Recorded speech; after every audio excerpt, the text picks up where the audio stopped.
Now, England's care regulator, the Care Quality Commission, in a report to be published tomorrow, is expected to raise serious concerns about the use of Do Not Resuscitate orders during the pandemic.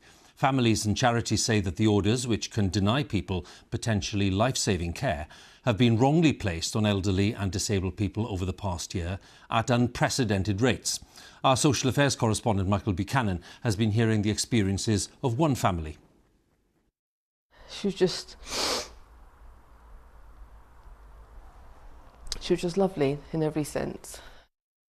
Sonia De Leon, sewn to her family, was defined by much more than her schizophrenia and learning disabilities. Sonia had an absolute zest for life, loved being with her family, you know, always smiling, always laughing.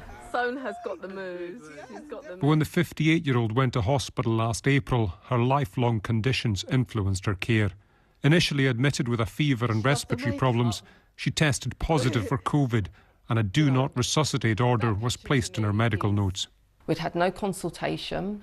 At no point were we told that that had taken place. We would have disputed that, and we would have said we don't want that in place. Sonia's records contain 2 Do Not Resuscitate orders. One cites her learning disabilities as a justification for it, breaching NHS guidelines. The hospital said an error was made filling the form.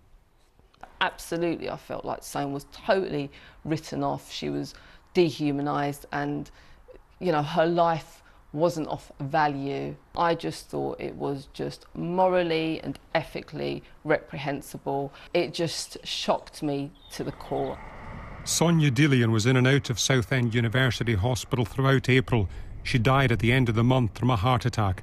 The hospital said a second Do Not Resuscitate order was appropriate and was discussed with 2 family members, Sally Rose and her 85-year-old mother.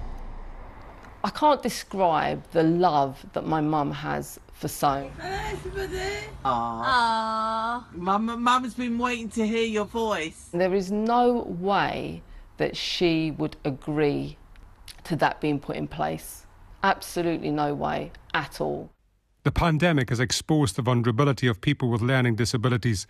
They're up to 6 times more likely to die from the virus, and charities have repeatedly highlighted the alleged misuse of DNR orders.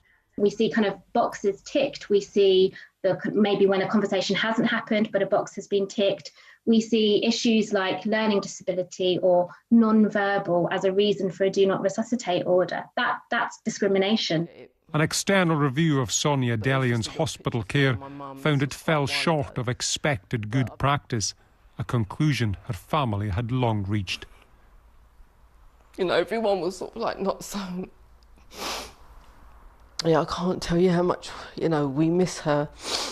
Michael Buchanan, BBC News, Essex.